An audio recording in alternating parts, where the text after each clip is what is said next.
Everybody, this is DJ Lionhead, and this is the Support Cha Boi Podcast. Now, we got a guest in here, a guest that means so much to Support Cha Boi Podcast, more than you know. Trying to make me blush on the camera, bro? No, I'm about to give him his flowers. This is a man who not only was supposed to be the original host of Support Cha Boi Podcast, this is also a man who told me that I need to get on here and do this when I thought that I should stay behind the scenes because I actually produced other podcasts. And he said, no, you should be able to do it on your own. And he gave me the courage to do it on my own. Moving forward, this man is a rapper, beat maker, producer. Man, he has his own podcast. His own podcast is called Lew Broley After Dark. And of course, I never heard that podcast. Well, he got an episode with Charleston White. So let you know, this man definitely got the chops. And so I'm thanking him for being on this podcast and helping me get this idea, even creating the Support Cha Boi Podcast. The one and only motherfucking Lew Broley. Good evening, good morning. Greetings and salutations, or however y'all want to say it. Yeah. Here, but it's your boy Lew Broley. Been a minute since I've been, live or even in the direct, people's faces, man. So Yeah. It's good. I like the introduction. Oh, that was cute. This is my boy. This my guy, man. We go back a long way, man. He gave me my first start, my first show ever, and we've been rocking with each other since that. Yeah. And I appreciate you having me here, though. Man, it means a lot. It means a lot, bro. You having me here. So the first thing we got to know about the story about this dude named Lew Broley. How did you get this name? Okay, so Lew Broley is basically the first three letters in my last name. And the Broley comes from my father, rest in peace. Yeah. His childhood nickname. So that's how you get Lew Broley. My dad said that his sister could not say brother right. So damn, she said Broley. So that's how my dad got his nickname. And, when my father passed, I chose Okay. try to carry it on as much as possible. That's how the name became what it was. When do you officially believe that you knew how to rap? I'm gonna say 1989 when me, my mother's boyfriend, and his brother-in-law did a freestyle for Tony's instrumental Feels Good. And we still have that tape somewhere in the archive somewhere. You do? Yeah, I was about 11, 12, I think. Damn. 12 years old, you knew, okay, I can do this shit. It is what it is. Hey, I was the kind of dude that would go to school and my favorite movie is House Party, the first House Party. See the light. But no, there's the coldest rap. One of the coldest bars is it's the PLA block. It's here to say hi. Asking me, may I tell you about the day I picked up the microphone, the pad, and the pen. The legend of the tramp began. The party jumping. Anyway, I used to switch the lyrics to that and make it my own lyrics. And that's how I basically learned how to rap. Okay. That was my first, biting was real big back in the day. Yeah, it was. It really was. You can take a song and make it your own as long as you switch the words on it. Yeah. Yeah, shout out to Kid and Play. But that was back in the day when we believed that you can't, just because you biting, you don't try to go outside with that, you know what I mean? Right. And try to make a record, make money off that shit. You just get it just to, to prove that you can get with it. Right. So yeah, that's basically it, listening to different kind of music and studying different kind of artists and all of that, hey, you get in that mirror too much. Like, and here's the thing about that, like, you can rap, like I used to rap Onyx. Yeah. And a lot of kids in my neighborhood didn't even know who Onyx was. I used to get away with that. Yeah, this is my shit. But wait, it gets worse. I'm not watered down, so I'm down at Thursday. That kind of shit. I used to be like, yeah, them is my raps, Yeah. And then they used to, then when they used to find out, nigga, you ain't But yeah, that's basically how I learned how to, get it in, Okay. We're rapping. Okay. So walk us through when you started rapping. Walk us through why and how you started making beats. Interesting. Why did you even try to make it? I just got tired of going and spending my money. This was like the early 2000s, late 90s, going to other people's studios and spending money.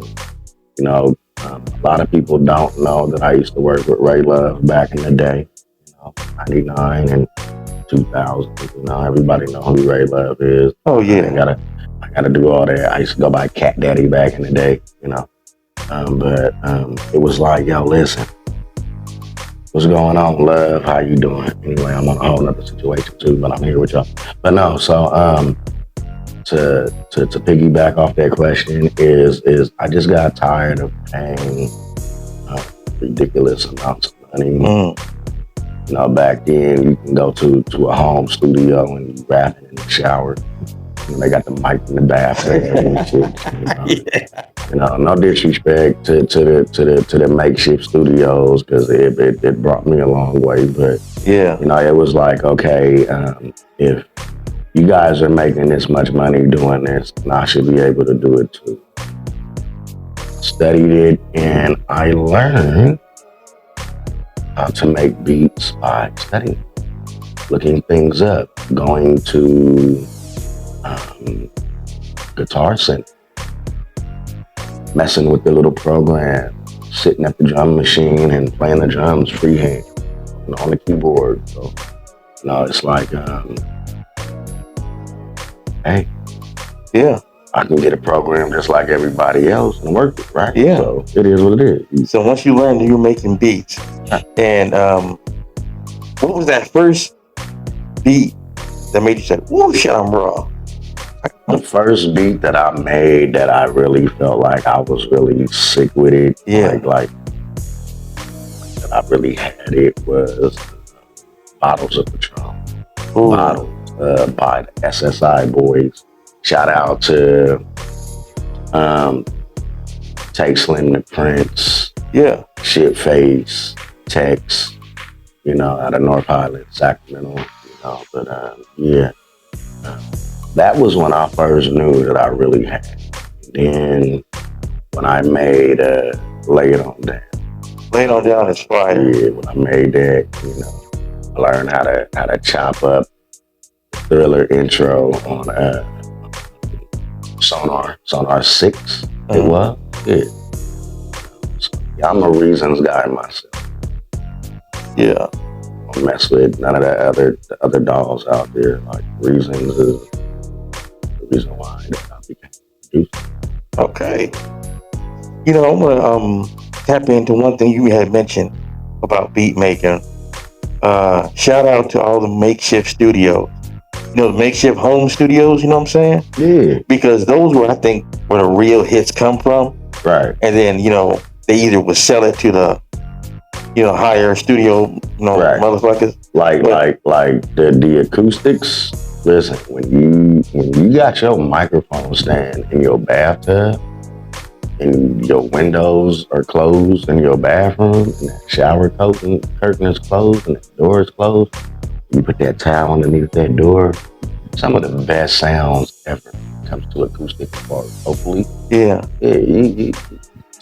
We talking about stuff that You guys probably ain't even tapped in. If you're in your 40s or over 40 and you're a producer and Yeah, you know what's up. what's going on. But yeah, that them home studios is where the grit and the grind and the real music comes from. Yeah, You can sit in front of that $1 million board, but hey, when you got your own shit at the house, hey, you doing good. Okay. So what I want to ask you now is, because people who don't have no idea, we met online. You know what I mean? And became real cool partners. Mm-hmm. And then one thing I wanted to kind of, I don't want to go through the whole story, but I told him that I was a show promoter. I put on shows in Sacramento. And I don't know if you believe me at the first time I told you, but then I started showing him the flyer and everything like that. And for the gratitude that he showed me online on some Spotify shit, I won't go into it. Maybe I'll make that a part 2 episode. We'll get into that. I mean, it could be a part 2. Yeah, it could be a part 2. It's like we can do like 2 minutes of how that happened. Yeah, and how do we come together? You know what I mean? So we ain't got to do. I'm not going there. That's part 2. Talking about that. So what I want to get to is that when we start doing, as a thank you for what you have done for me online, I went ahead and put you on the show. And you know what I mean? You and Stony, and y'all went and rocked the motherfucking show. Yeah, shout out to my boy Big Stony. Anyway, sorry about that. That's good. My bad. I got caught up mentally in some other stuff. Shout out to my boy Big Stony, man, my partner in crime. One half of the Legiters. Yeah. Yeah, I guess what I wanted to say, bro, I might mean to cut you off and shit, but what I wanted to say is, when we met and started doing shows like that, just let you guys, I said all this to say this. He has performed before. And when you're at a show, I'm going to ask you questions. It's like a little game we're going to play called What's Your Preference? So here is the questions. These will be mostly about your preferences as far as your performance, what you prefer, and your writing process. What's your preference and when it comes to your writing process, all right? Question number 1. As a live performer, what's your preference on stage? Wireless microphones or corded microphones? Cordless microphones, because you can move around more. You have the freedom to not be so still confined. Yeah. You have a microphone with a cord around it. You gotta watch where you step. You gotta be on a mark. Yeah. Versus when you have a wireless, you can motherfucker here, over here. I don't want to do that. You can move around if you want to. Yeah. That's better. When you have a cordless mic. Okay. Question number 2 is more towards your writing process. When Lew Broley writes his lyrics, do you prefer to use a pen or on your phone? I use pen, pencil, and paper as it's always done. I will not go on my phone to write anything. Okay. You got it. I prefer to keep it original and traditional. Gotcha. Okay. Now, let's say you have your studio together right now and you're about to write a song. Okay? What's Lew Broley's preference when he writes a song? What's my what? What's your preference when it comes to writing your song? 16 bars or 12? It just depends on the song. I mean, and then you have to look like we're in a world right now to where we're not doing 5 minutes and 30-second songs anymore. Yeah.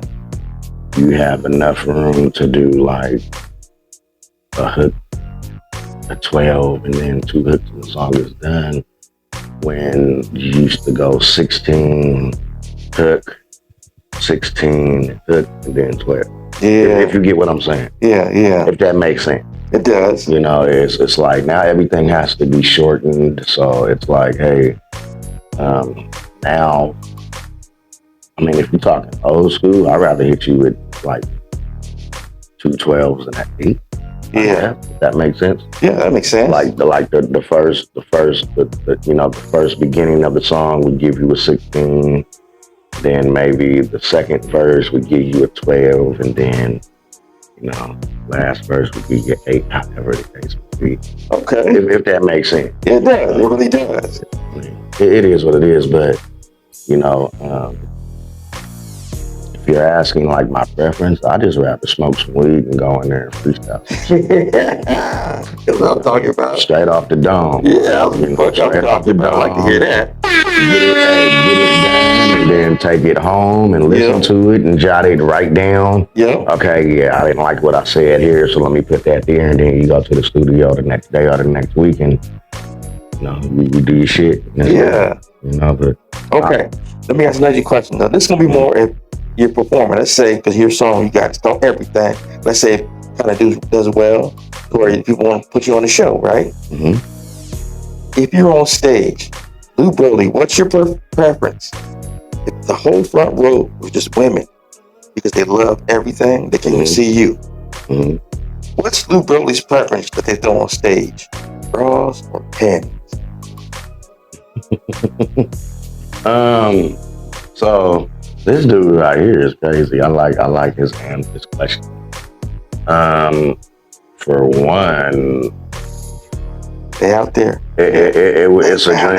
It would be a dream come true for me to sell out a show or do a show like that, and maybe, you know, have some bras or some panties thrown at me. It's never happened. But if it was to happen, if it was to happen, I mean, my kids are at home. Yeah, that's young show. I'm gonna say this. I like them take old biddies, so throw me a brawl or two, you know. 36 D. Throw them on stage. Let's say you're performing, okay? And you're doing a great job. Everybody is feeling you. What's your preference? That 80% of the crowd be drunk, or 80% of the crowd be high when you perform? Well, I mean, they can be both. They gotta be one or the other. Okay. They can either bottle weed or bottle drink. So look, if you're at a concert and you're drunk, you're trying to fight. You go to a concert drunk, you're getting into a fight. You're not going to be able to enjoy the show. You're not going to be able to have fun because you're drunk and you're going to get upset. You're going to want to fight a nigga too, if I can say that on this podcast. Oh yeah, you say what the fuck. But yeah, I prefer, you know, hey, if you got some Mary J. Wanna, you know, hey, it's gonna make the show go right. You know, yeah. It ain't gonna be no violence. Ain't nobody getting shot after the show. That's true. Or before the show. So yeah. Okay. So this one's gonna go more towards your writing process. All right. Mm-hmm. Lew Broley, when you are recording your songs, either with me or by yourself, what's your preference?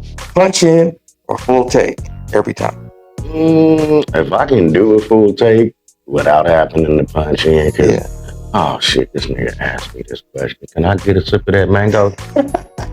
No, you asked me the craziest question in music history. No, but you asked me one of the most craziest questions in music because, to be honest, if you fucking punching in, you're cheating. He did not say that.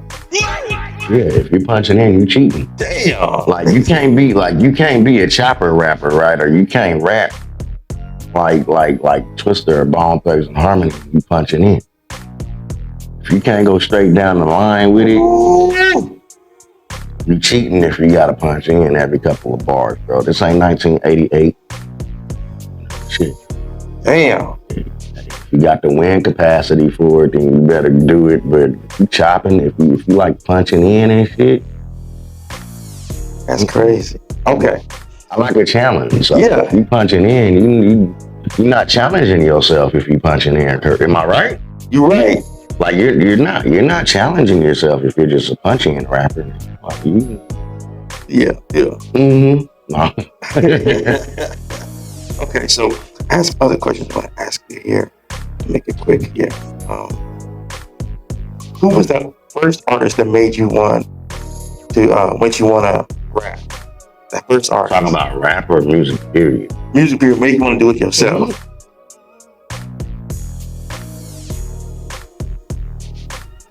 Michael Jackson. Michael Jackson. Okay. We was all young and kids and shit doing the moon rock and doing the Captain EO, we just wanted to be Captain EO back in the day, baby. You feel me? Wanted to do that though. So yeah, my influences were Michael Jackson. Yeah. Tevin Campbell. And the list goes on and on, man. The Temptations, the Whispers. Okay. All of that. I want to ask you a question. Mm-hmm.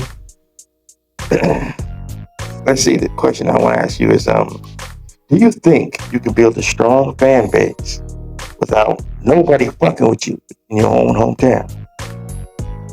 No, I do not. If you look at music and the state of music, period, a lot of times your hometown support means a lot. It really does. Yeah. Hometown support means a lot. Yes. I don't care if you're from a town of 20,000 people. If you're a singer, if you're a rapper, or if you're a producer from that hometown, and you're putting music out, you're releasing music independently, through a distro kid or whatever, then your hometown should be supported, period. I agree. Okay. Here's another question. Would you be comfortable if your next hit goes crazy? Next song you make right now.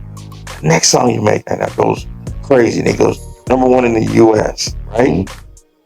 Mm-hmm. And you made some good money and you want to go start making some other music. And every music you do after that one hit you have right now is a flop. Would you be happy spending the rest of your life as a rapper, as a one-hit wonder? Most definitely. One-hit wonder songs tend to last longer than anything. Damn. So let me ask you this. What was the first song that you heard that was a one-hit wonder song that you still kind of sing just at random? Like you wake up in the morning, you take in a shower. What's the one-hit wonder song that you sing that comes to your head? What's the first one-hit wonder song? It's kind of cool to say that because the nigga would be mad if I said his song was a one-hit wonder. I keep it real though, I keep it real. What song would it be? He had more than one hit. My bad. I had somebody in mind. Okay, here's one. Because I am 5'7", and sometimes I'll be trying to get into the top stuff I put in my coffee pots and shit. Mm-hmm. I wish I was a little bit taller. I wish it was the baller. Okay. You know what I mean? Yeah. That's a one hit. I like that song though, but I do sing it sometimes. Yeah. Name it number two. Yeah. All right, and they don't hit the same. Sorry, we probably forgot your name. Skilo. Yeah, Skilo. Skilo. I think Skilo was one of the members of the Far Side, correct? I don't know. Maybe. Because she keeps on passing me by all that, right? Yeah. Mine's is Paperboy Diddy. No Diddy, but won't you be crazy? I like that. Okay, so let's go to another question I had here for you, which is out of all your songs you have right now, what will be the most fun to perform? Out of all the songs that I have? That you have. Personally, my shit? Yeah. Most fun if you had to perform that just one song. It would be everything, to be honest. Okay. everything has not been performed yet. Oh, that's true. And Prime Tracks is on it. Yes. So it'll be a fun thing to perform that song for the public and just to perform it, period. I think that is definitely possible. Because highly possible. It's a very meaningful song. It's highly possible. It's for the ladies. It's for the ladies. Yeah. That's it. Look, if you a man and you can't express yourself to your woman, trust me, you can turn that song into a love letter if you wanted to. Yeah. You can really do that with that song. So that would be the song that I would really love to perform. I think that would be a nice one. For those people who don't have no idea, like, what the fuck is that song? Everything. You can check that shit on Spotify right now. It's on Tidal. It's on iTunes. Anywhere where you stream that music, look up Everything by Lew Broley and Prime Tracks. Just look up by Lew Broley's name, the song called Everything. It's gonna pop up. Right. Simple as that. Okay, anyway, let me get back to this next question. Mm-hmm. Real quick. Top 3 producers, your favorites. Give us some. Okay. Top 3 favorite producers. 3. Dr. Dre. Boom. Dr. Dre. Yeah, I like that one. Dr. Dre. Dr. Dre is number 1. Mm-hmm. DJ Unique is number 2. DJ Unique, number 2. This is kind of old school, but it has to be Quincy Jones. Quincy Jones, that's a great list. That is the top 3. That's a great fucking list. Damn. Those are some bomb ass motherfuckers. Damn. Okay. Number 1, top favorite producer out of all the motherfuckers. I asked this because this is a man, he's a beat maker himself. All right. So you want to go like with? Who's number 1? Who's top of the list? Out of those 3 or just in the world? To you, number 1 nigga. You can say, people, your favorites, but the top nigga in your mind when you think about producing. Norman Whitfield. Norman Whitfield. If motherfuckers like, people out there have no idea who he is, just Google him, right? Norman Whitfield is responsible. He's responsible. He's responsible for a lot of hits that came. So yes, I suggest just Google him. Yeah. Figure it out. Yeah. Very Gordy. I mean, there's a lot of producers. Come on now. Okay, let me ask you this question here. Mm-hmm. Let's say you have this one power. The power over music, right? I thought that nigga said powder. I was about No. On my nose, but that shit was fun as fuck, wasn't it? If you're a major label, you're on that major label, if you could change one rule that will be in your favor, what's that one thing you would change? Now, so if I was signed to like Sony, and one thing that they have to do, but if you could change one thing to be in your favor, just only one thing. To have the right to own my publishing, flat out. Okay, so and to at least have that after 20 something years you're allowed to buy back your recording. Right. And your publishing rights for that matter. So, but you want to instantly own your publishing. I want to instantly own my publishing, and I want to basically go into partnership as far as my master. Now, what if they tell you only get one rule that you'll change? Just one. Then I'm taking my publishing. Okay. My publishing is how I eat, how they I live. keep the master for the 20, but you get ownership of all your masters. I'm sorry, your publishing. Okay. I want my publishing outright. Okay. I hear you. Guess what? That's fair. After I'm gone, I don't want the record labels giving my kids, my grandkids, my great-great-grandkids problem. Yeah, I get you. So long as you got 100% of your publishing, you're good. I'm good. Okay. let's see here. So what's the biggest challenge you believe today for artists have to go through in trying to being a rapper? What's the biggest challenge they have to go through? Being authentic and being real is a mother. Oh my God. That's a problem. That's a problem. Yeah, that's it. I don't want to like over, dwell on that because I do have very strong feelings about it. But it's a lot of fake shit going on out here. Yeah. It's a lot of rappers out here that are faking it to make it, per se. But their albums are... Yeah, that's true. This is very bad right now for a lot of artists, right? Yeah. You're on top for a half of a year, maybe a couple of months, and then now you can't even crack the top 100. Damn. Fucked off your money and shit. Yeah. You made bad investments. Yeah. My advice is you better try to get like Chameleon there. You better get an app going or something. You feel me? You better do your Chameleon there or something. But this rap shit and this music shit just ain't what it used to be.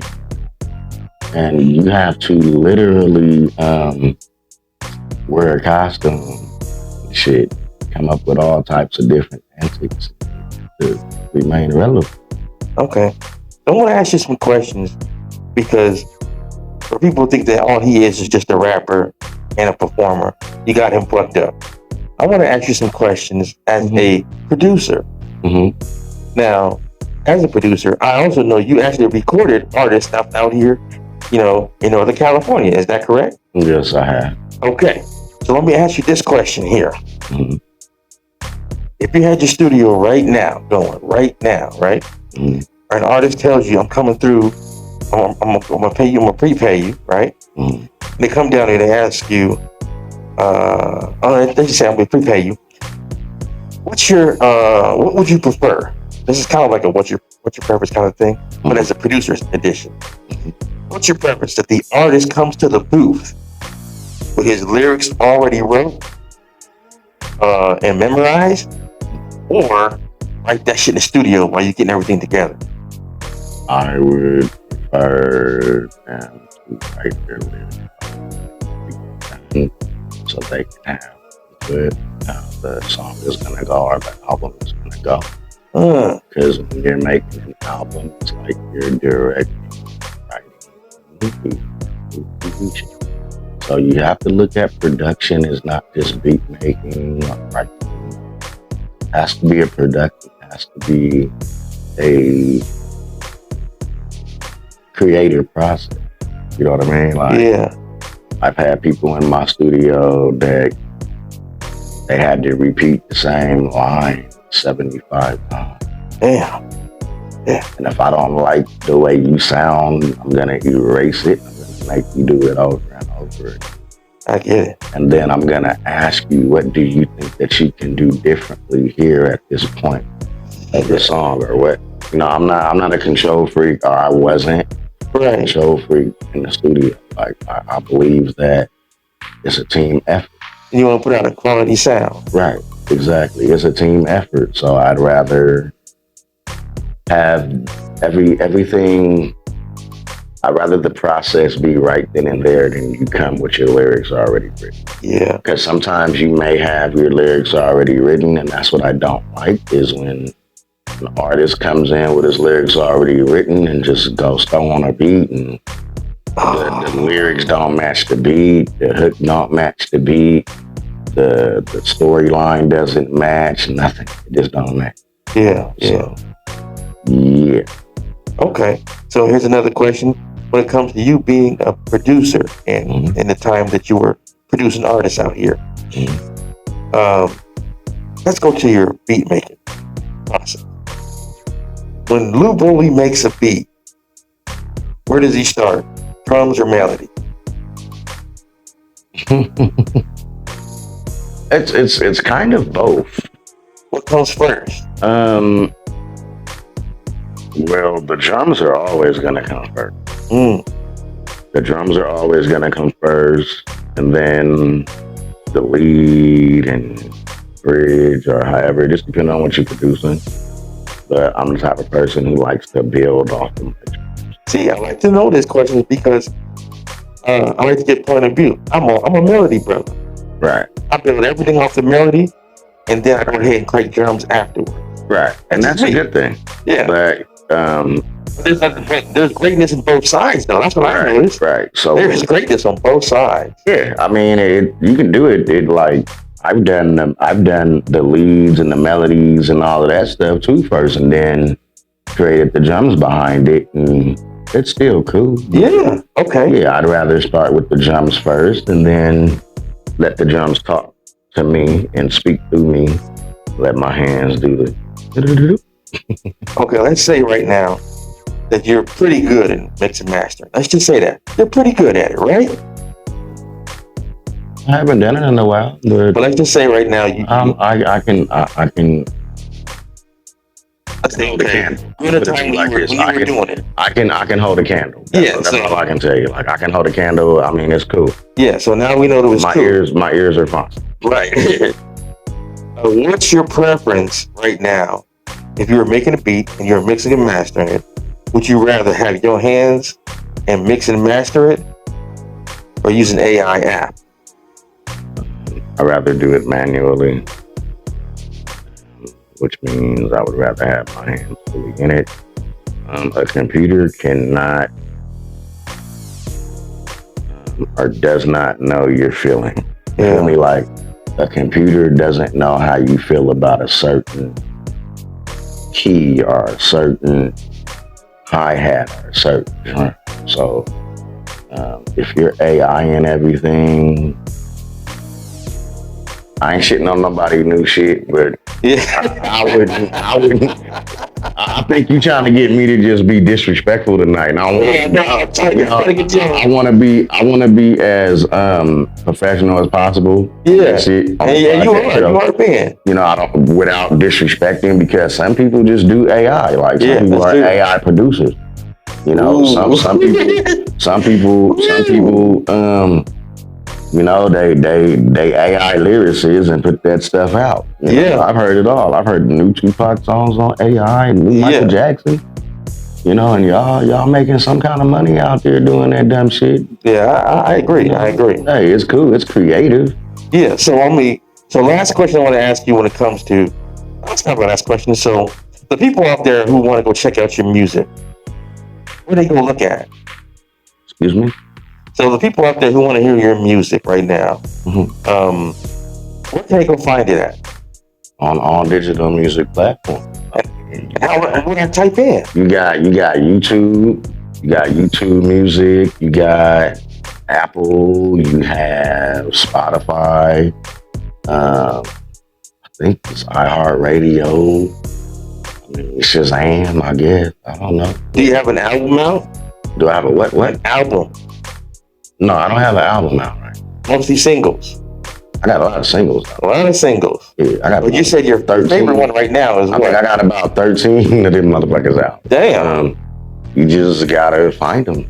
Yeah. And so, what's your favorite single right now that you got?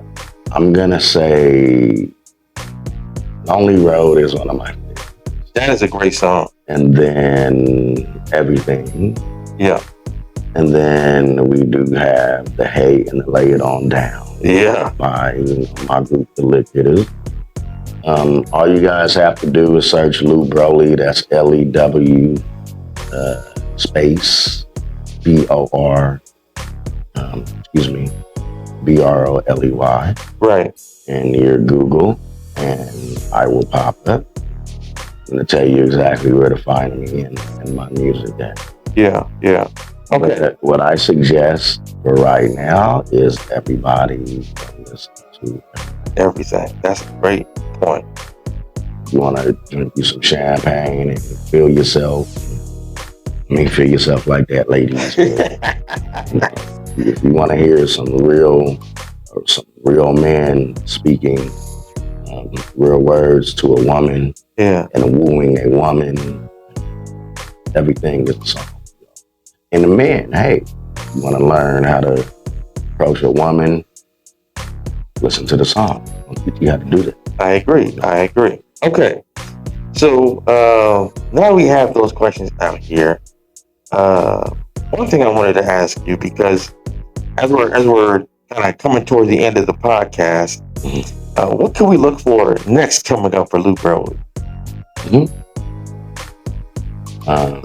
As far as any music? Well, definitely you guys got to look out for the Lew Broley After Dark podcast. We got to commit the podcast. My bad. You know, season 2 will be coming soon. I'm not going to give a specific date, but that will be coming. Any future music that's going to be coming out, just stay tuned for that. Yeah. It's been a little hectic for me, last, year. So I just been focused on my single father thing. Yeah. But everything is still out there for the world to hear. You just gotta search it and look it up. Yeah. For future references, be on the lookout for some good stuff, some good things. You mentioned something that I was going to mention later, but let's get into it now. Your podcast called Lew Broley After Dark, which you can hear right now on Spotify. Yeah, definitely you can hear it on Spotify. Yeah, so... And Apple. You can hear it on Apple Podcasts, but mainly Spotify. When did you make this podcast? I believe 2021, 2022. Okay. And when you made the podcast, what did you want to talk about when you first started? Actually, it was just, the podcast was basically geared for, how can I say it? Personal. It's like a personal, how can I say it? Okay, I'll put it to you like this. Some people pay, for therapy. Some people, pay for therapy. So I brought that podcast out as my therapy, just to talk to the world. Yeah. To have somebody to talk to have people to talk to, have a listening ear to talk to, when I'm depressed or when I'm going through a certain, situation. At that time, I lost my mother to COVID-19, 2020, December 18th of 2020. And instead of getting angry and being mad at the world, I decided talk to the world about it. Yeah. And then it went from that to a lot of other episodes. Yeah, I noticed you would have no problem speaking about whatever major thing that was going on at that time. Right. Like the whole little Rodney situation. It's like I said, it's like therapy. Yeah. I haven't done it in a while, but I'm coming with season 2, and hopefully I can get, guests, I would love to be on there, bro. No, you definitely gonna be on there. Yeah. And yeah, I already know it's coming. So if you go ahead and ask, I already know you're gonna ask the question. I'm not gonna do that. What are you talking about? I know you're gonna ask the Charleston White questions. Go ahead and ask the Charleston White questions. Okay, I knew it was coming. I knew it was gonna come in. Yeah, so you guys gotta understand, when it comes to getting guests, sometimes I may feel like I can't get this guest. I ain't gonna be able to get this one. This one's a little too big. And he goes, nigga, you can get anybody. He always told me that. You can get anybody. He said, nigga, if I can get Charleston White, you can get any motherfucking body. And then I would take chances and I would get them. So I went to this man for a lot of, what's the word I'm trying to say? When you don't have confidence in yourself, this nigga's like a safety net, for me. So it means a lot. I didn't know that. Yeah, he didn't know that, but that's how he was. So some of the people that I've got on the podcast, who you probably like, well, how the fuck did you get that nigga? He kind of gave me the inspiration because if he can get Charleston White, I can get anybody. Yeah, and half the time, what y'all don't know is she call me. You call me. That's what homies do. He'll call me and be like, If you want to get whoever, then you can get whoever. Yeah, and it's just a little boost I need. So you know what? I'm gonna contact that motherfucker. Because you know we all have our times where we're not like 100% in our confidence. You know what I mean? Thinking like, you know. Hey y'all, listen. I am a single father. I am not 100% confident or competent. I'm doing a good job. Yeah. My children will let me know, nigga. Hey, but I wish they would, but you know, they keep me on my toes, man. But at the end of the day, when it comes to this podcasting thing and this social media thing and getting yourself out there, you gotta take chances. You gotta take a risk. You can't be afraid. You know. What you gonna do? Yeah. Matter of fact, you know what I'm finna do?